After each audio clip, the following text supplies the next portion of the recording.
নমস্কার, আশা করি আপনারা সকলেই ভালো আছেন। আপনাদের সাথে আমি রিতম রয়েছি আজকের বিশেষ ভিডিওতে।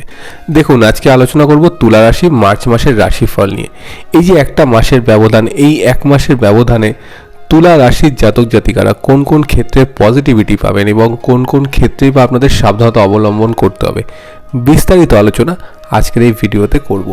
এর পাশাপাশি বলবো, যদি আপনি নতুন ভিউয়ার্স হয়ে থাকেন তাহলে অবশ্যই চ্যানেলটিকে সাবস্ক্রাইব করে পাশে থাকবেন। চলে আসছি মূল আলোচনায়। দেখুন, প্রথমে আলোচনা করব তুলা রাশির শরীর স্বাস্থ্য কেমন থাকবে। তুলা রাশির ক্ষেত্রে রাশি অধিপতি শুক্রদেব রাশির চতুর্থভাবে অবস্থান করছেন সপ্তমপতি এবং দ্বিতীয়পতি মঙ্গলের সঙ্গে, যেই মঙ্গল কিন্তু বর্তমান সময় উচ্চস্থ রয়েছেন শনির ক্ষেত্রে। তাহলে তুলা রাশির হেলথের দিকে কিন্তু আমরা দেখব যথেষ্ট পজিটিভিটি। এবার তুলা রাশির জাতক জাতিকাদের ক্ষেত্রে আমরা দেখতে পাই যে সিজনাল কিছু ইস্যুস বা কিছু প্রবলেম সেগুলো কিন্তু আপনাদের ক্ষেত্রে চলতে থাকে। তবে বিগত দিনগুলিতে আপনাদের শারীরিক অবস্থার যে সমস্যাগুলো চলছিল, শারীরিকভাবে জটিলতাগুলো বেড়েছিল, তার থেকে বর্তমান সময় কিন্তু যথেষ্ট পজিটিভ। এবং দেখুন, অনেক তুলারাশির জাতক জাতিকার আছেন যারা কিন্তু মানসিকভাবে অনেকটাই কিন্তু টেনশন হতে পারে। আপনার ফ্যামিলিতে কোনো প্রবলেম চলছে, হতে পারে আপনার সম্পর্কে কোনো জটিলতা বা কর্মক্ষেত্রে বিভিন্ন রকম প্রবলেম। এর জন্য কিন্তু তুলারাশি আমরা দেখতে পাই মেন্টাল প্রেশারটা বর্তমানে বেশি, যেটা বিগত দিনগুলিতে বা বিগত বছরের শেষের দিকেও প্রচুর পরিমাণে ছিল। তবে বর্তমান মাসে কিন্তু আমরা তুলারাশির মানসিক চাপের যে অবকাশ সেটা দেখব কিন্তু অনেকটাই কম। অর্থাৎ 19শে মার্চের পর থেকে কিন্তু তুলা রাশির মেন্টাল হেলথের কিন্তু অনেকটাই উন্নতি হবে। এবং এর পাশাপাশি কিন্তু আমরা দেখব তুলা রাশির জাতক জাতিকাদের কিন্তু শারীরিক বিষয়ে যে জটিলতাগুলো ছিল সেটাও কিন্তু অনেকটাই রিকভারি হবে। অর্থাৎ বলা যেতে পারে মার্চ মাসের এই যে টাইমিং পিরিয়ডটা, এই টাইমিং পিরিয়ডে কিন্তু তুলা রাশির জাতক জাতিকাদের শরীর স্বাস্থ্য যথেষ্ট পজিটিভ থাকছে। এবার চলে আসবো তুলা রাশি অর্থ সংক্রান্ত বিষয়। দেখুন, আপনাদের ক্ষেত্রে অর্থপতি হচ্ছে মঙ্গলদেব, এবং সেই মঙ্গলদেবের ঘরে কিন্তু তৃতীয়পতি বৃহস্পতি দেবের সহাবস্থান। সেই বৃহস্পতির সপ্তম দৃষ্টিতে কিন্তু আপনার রাশিকে দেখছে। তাহলে তুলার ক্ষেত্রে আমরা দেখব বর্তমান সময় কিন্তু অর্থ উপার্জন করার কিন্তু প্রচেষ্টাটা বাড়বে। এবং বিগত দিনগুলিতে বা বিগত মাসেও এবং জানুয়ারি মাসের ক্ষেত্রেও কিন্তু আমরা দেখেছি তুলা রাশির জাতক জাতিকাদের ক্ষেত্রে সোর্স অফ ইনকামের জায়গাটা অনেকটাই কিন্তু ডাউন হয়ে গেছিলো। অধিকাংশ তুলা রাশির যারা জাতক জাতিকা রয়েছেন তারা কিন্তু জানিয়েছেন যে ইনকামের জায়গাটি কিন্তু সেভাবে স্টেবল ছিল না। কিন্তু বর্তমান সময় অর্থাৎ মার্চ মাসে আমরা দেখব 7ই মার্চের পর থেকে তুলা রাশির জাতক জাতিকাদের সোর্স অফ ইনকামের জায়গাটি কিন্তু তৈরি হবে এবং সেটা যথেষ্ট পজিটিভভাবে থাকবে। তুলা রাশির ক্ষেত্রে আমরা দেখেছি যে ব্যয়টা কিন্তু অত্যাধিক বেশি হয়, প্রচুর ব্যয় হয়, আয়ের তুলনায় কিন্তু বলতে পারেন বেশ ব্যয় হয়। তো বর্তমানে কিন্তু তুলা রাশির ব্যয়ের জায়গাটা কিছুটা লঙ্ঘন হবে এবং মেডিকেল পারপাসে যে ব্যয় আপনাদের বেড়েছিল সেই জায়গাটি কিন্তু বর্তমান সময় আমরা রিকভার দেখতে পাবো। অর্থাৎ মার্চ মাসের ক্ষেত্রে কিন্তু তুলা রাশির ফিনান্সিয়াল জায়গাটি যথেষ্ট স্টেবল থাকছে। এবার চলে আসবো তুলা রাশির জাতক জাতিকাদের এডুকেশন সংক্রান্ত বিষয়। দেখুন, চতুর্থ ভাব থেকে আমরা কিন্তু প্রাইমারি স্কুল বা মাধ্যমিক বা উচ্চ মাধ্যমিক এই ধরনের কিন্তু এডুকেশন সাইডটা বিচার করে থাকি। তো যেসব শিক্ষার্থীরা যারা মাধ্যমিক এবং উচ্চ মাধ্যমিক দিয়েছেন তুলা রাশির জাতক জাতিকা, তাদের ক্ষেত্রে কিন্তু আশানুরূপ ফল লাভ হওয়ার প্রকাশ দেখা যায়। অর্থাৎ আশানুরূপ ফল লাভে কিন্তু যথেষ্ট পজিটিভিটি রয়েছে। এবং দেখুন, যেসব জাতক জাতিকারা শিক্ষার জন্য দেশের বাইরে যেতে চাইছেন, অর্থাৎ আপনারা বিদেশে গিয়ে শিক্ষা অর্জন করতে চাইছেন, তাদের ক্ষেত্রেও কিন্তু আমরা বর্তমান সময় পজিটিভ দেখব। মার্চের 19 তারিখের পরে যদি আপনারা বিদেশে যাত্রা শুরু করেন বা বিদেশে যাত্রা করেন, সেক্ষেত্রে কিন্তু পজিটিভিটি রয়েছে। তবে এই ক্ষেত্রে কিছু সমস্যা আসতে পারে, যেমন হলো আপনি যদি কোনো ইনস্টিটিউশন ভায়া বা কোনো মেন্টারের মাধ্যমে যদি আপনি যেতে চান, সেক্ষেত্রে কিন্তু কিছুটা প্রবলেম হতে পারে, কারণ আপনার সঙ্গে কিন্তু মেন্টারের সম্পর্কের জায়গাটি কিন্তু বর্তমান সময় কিছুটা ডিস্টার্ব থাকতে পারে। এটাও হতে পারে আপনি তাকে টাকা পয়সা দিয়েছেন, সে হয়তো ডিনাই করছে বা ডিলে করছে, এই ধরনের কিন্তু একটা ইস্যুস তুলা রাশির জাতক জাতিকাদের মেন্টারের সঙ্গে থাকতে পারে, বা আপনি হস্টেলে রয়েছেন, হস্টেল কর্তৃপক্ষের সঙ্গে এমন কিছু সমস্যা আপনার তৈরি হলো যার জন্য আপনি মনে করছেন যে সেখানে এই মুহূর্তে হয়তো আরও প্রবলেম বাড়তে পারে। তো এই ধরনের সমস্যা আমরা তুলা রাশির জাতক জাতিকাদের ক্ষেত্রে দেখব। তবে উচ্চ শিক্ষার ক্ষেত্রে কিন্তু তুলা রাশির জাতক জাতিকাদের যথেষ্ট পজিটিভিটি রয়েছে। এর পাশাপাশি অনেক তুলা রাশির জাতক জাতিকা রয়েছেন যারা সঙ্গীত, নৃত্য, বাদ্যযন্ত্র, বিভিন্ন রকম শিল্প, কলা, কৌশলের উপর কিন্তু তারা জীবিকা নির্বাহ করে থাকেন, বা সেগুলোর প্রতি কিন্তু নিজেদের ইন্টারেস্টটা তাদের বেশি। তো তাদের ক্ষেত্রে কিন্তু আমরা যথেষ্ট পজিটিভিটি দেখব বর্তমান মাসটিতে। অর্থাৎ শিক্ষার ক্ষেত্রে শুভ প্রভাব কিন্তু তুলা রাশির জাতক জাতিকাদের ক্ষেত্রে বর্তমান সময়ে রয়েছে। দেখুন, তুলা রাশির ক্ষেত্রে এবার নেগেটিভ একটি বিষয় আলোচনা করি। দ্বাদশপতি বুধ কেতুযুক্ত, এবং বুধ কিন্তু বর্তমান সময় নিচস্থ রয়েছে রাহুযুক্ত হয়ে।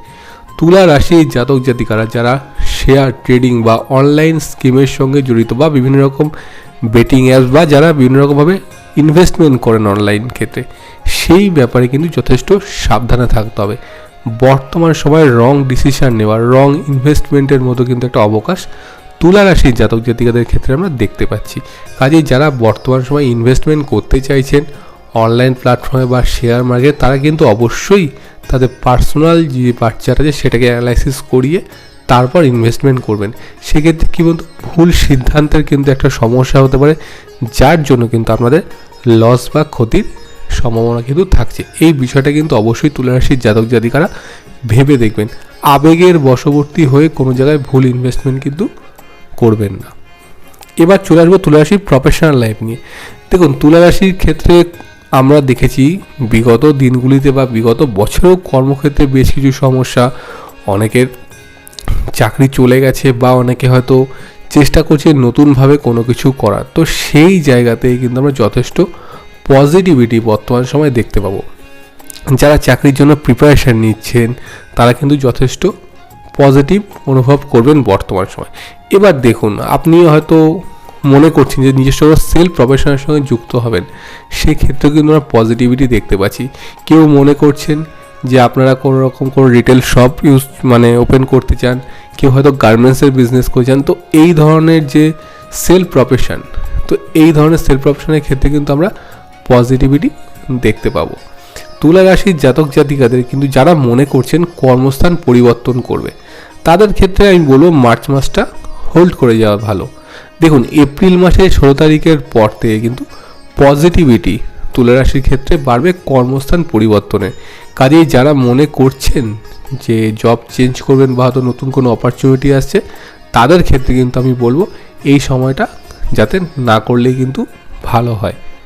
অর্থাৎ এপ্রিল মাসের পর আপনারা জব পরিবর্তন চাইলে কিন্তু অবশ্যই করতে পারেন। তুলা রাশি অনেক জাতক জাতিকা রয়েছেন যাদের কিন্তু কর্মস্থানে বাড়ি থেকে বহু দূরে ট্রান্সফার করা হয়েছে। সেসব জাতক জাতিকাদের ক্ষেত্রেও কিন্তু আমরা দেখেছিলাম বেশ কিছু প্রবলেম, আপনার ম্যানেজার বা টিম লিডারের সঙ্গে কিন্তু কিছু সমস্যা হচ্ছে।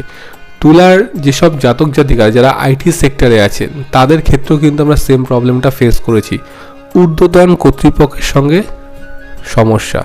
তো সেই জায়গাগুলো কিন্তু প্রবলেম অনেকটাই কিন্তু সলভ হবে। এছাড়াও তুলার যারা সেলফ প্রফেশন, অর্থাৎ ধরুন যারা সঙ্গীতজ্ঞ আছেন, যারা ডান্স ক্লাস, বা যারা ধরুন কোনো ইনস্টিটিউশনের সঙ্গে যুক্ত, যারা নিজস্ব কোনো কোচিং সেন্টার চালাচ্ছেন, তাদের ক্ষেত্রে কিন্তু আমরা পজিটিভিটি দেখব। যারা সোশ্যাল মিডিয়া ইনফ্লুয়েন্সার রয়েছেন, যারা গার্মেন্টসের ব্যবসায়ী, যারা ধরুন ফুড ডেলিভারি বা অনলাইন খাবার ডেলিভারি এই ধরনের বিজনেসের সঙ্গে জড়িত আছেন, তাদের ক্ষেত্রে কিন্তু আমরা পজিটিভ দেখব। এবার চলে আসবো তুলা রাশি বিজনেস সংক্রান্ত বিষয়। দেখুন, তুলা রাশি অনেক জাতক জাতিকাদেরই রয়েছেন যারা ব্যবসায় কিন্তু সেভাবে অতটা প্রফিট করতে পারেনি, বা ব্যবসার ক্ষেত্রে কিন্তু মন্দা বা নেগেটিভিটি গেছে। তাদের ক্ষেত্রে কিন্তু আমরা বলবো মার্চ মাসের পর থেকে কিন্তু যথেষ্ট পজিটিভিটি। মার্চের 12 তারিখের পর থেকে কিন্তু তুলা রাশির ব্যবসা স্থানটা যথেষ্ট স্টেবিলিটি বাড়ছে। যারা মনে করছেন যে তুলা রাশিরা জাতক জাতিকা নতুন ব্যবসায় ইনভেস্ট করবেন, তারা অবশ্যই কিন্তু মার্চের 12 তারিখের পরে আপনাদের ব্যবসায় ইনভেস্টমেন্ট করতে পারেন। তবে ব্যবসায় ইনভেস্টমেন্ট করার আগে আপনার বার্চারটাকে অবশ্যই অ্যানালাইসিস কিন্তু করে নেবেন। এখানে যে আমি আলোচনা করছি সেটা সমগ্র তুলা রাশি সাপেক্ষে আলোচনা করছি, একটা ওভারঅল জিস্ট আপনাদেরকে জানানোর চেষ্টা করছি। কাজে কেউ পার্সোনালি যদি ব্যবসায় ইনভেস্টমেন্ট করতে চান, অবশ্যই অভিজ্ঞ জ্যোতিষের পরামর্শ নিয়ে ব্যবসায় কিন্তু ইনভেস্টমেন্ট করবেন। এবার চলে আসবো সন্তান এবং প্রেম ভাগ্য নিয়ে। দেখুন, তুলা রাশির জাতক জাতিকাদের সন্তানের কেরিয়ার নিয়ে বেশ তারা চিন্তিত কিন্তু ছিল। তো সন্তানের কেরিয়ারের জায়গাটাও কিন্তু আমরা বর্তমান সময়ে স্টেবিলিটি দেখব। পড়াশোনায় মনোযোগ না দেওয়া বা বন্ধুবান্ধবের সঙ্গ করা, এগুলো কিন্তু তুলা রাশির জাতক জাতিকাদের সন্তানের ক্ষেত্রে বহুমাত্রায় বেড়ে গেছিলো। সেই জায়গা থেকে বর্তমানে পরিস্থিতিটা কিন্তু নিয়ন্ত্রণ হবে। এবার সম্পর্কের জায়গায় চলে আসি। সম্পর্কের ক্ষেত্রেও কিন্তু আমরা দেখি তুলা রাশির বেশ কিছু দ্বন্দ্বতা। সম্পর্ক ভালো হয়, আবার কিছুদিন প্রবলেম হয়, আবার কিছুদিন ভালো দেয়, কিছুদিন সমস্যা চলে। তো এই যে প্রবলেমগুলো চলছিল তুলা রাশির ক্ষেত্রে, সেগুলো কিন্তু বর্তমান সময় কিছুটা মিটবে। পঞ্চমপতি শনি আপনাদের পঞ্চমেই সক্ষেত্রে বসে আছে, কিছুটা ডিলেনেস কিন্তু কমাবে। এবার দেখুন, সম্পর্কের জায়গাটিতে যথেষ্ট নেগেটিভিটি কিন্তু ছিল বিগত দিনগুলিতে, তার তুলনায় কিন্তু বর্তমান মাসে আমরা যথেষ্ট পজিটিভিটি দেখছি।